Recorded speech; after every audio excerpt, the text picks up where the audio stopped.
I grew up in a small town in Ohio, a little town called Franklin, about 4,500 people, and about 40 black Americans. But my mother and father would gather 6 children, 3 boys and 3 girls, around this one big table, and they would read to us anything they could find about Africa. And so my dream was to always go to Africa. I was in Ghana when Peace Corps started, and one of the questions the Ghanaians would ask me, can Americans really go to these countries and make a difference? And I said, well, I thought so. When I went to the Peace Corps, at first I was what they call a desk officer. People got to know me and they said, we ought to send this guy out again. So they sent me to Niger. I really got to know the president and all the people around him. There was a doctor from Hawaii whose name was Bill Kirker.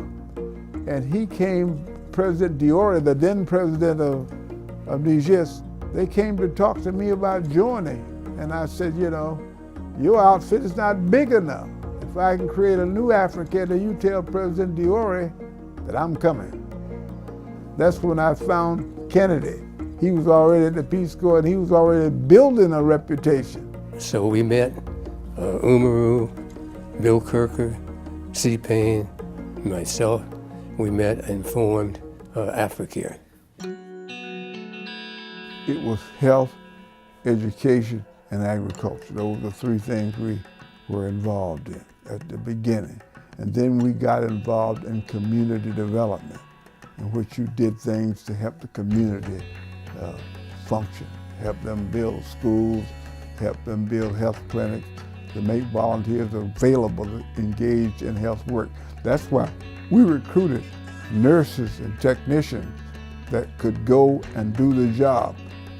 C. Payne Lucas hired me to be the country director in Zambia in 1978. This was an opportunity to really continue working in an area that I really enjoyed and felt a real affinity to. And also to work with someone like C. Payne Lucas. When he asked you to do something or to work with him, you didn't say no. This group of 30-some volunteers, they started to get it.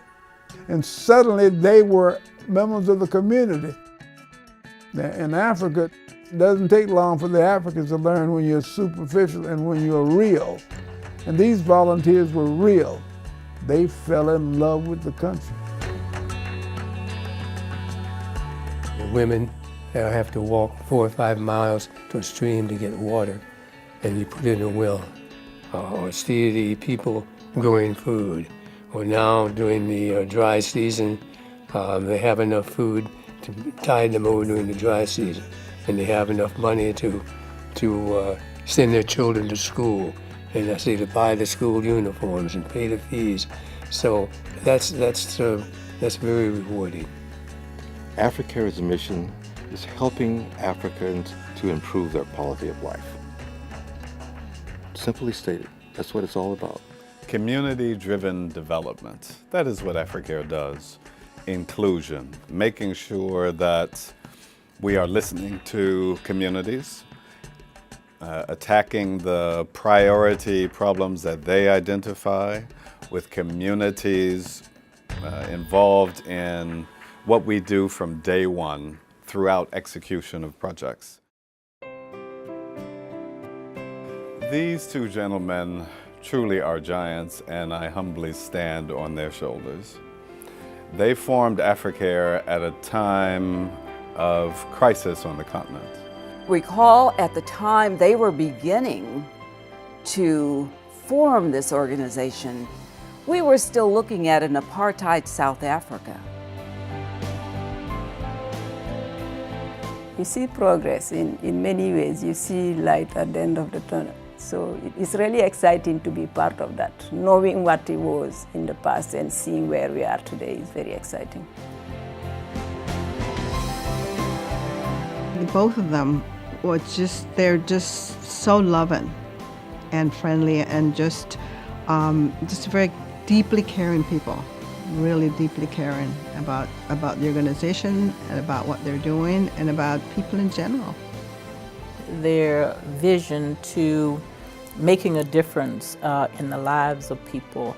And you hear that a lot, and you can read that a lot in the slogans and the literature for organizations. But when you talk to them and you see and observe them work, it really, they meant what they said. Kennedy and Payne has done the groundwork for us, but because that was the hardest thing to do, to form an organization. I think now we have our job should be easier because of that. It should be easier, and now we have to make sure that to go ahead and implement this project, so that when they look back, they say, well, there's no regrets, and they are very proud of us.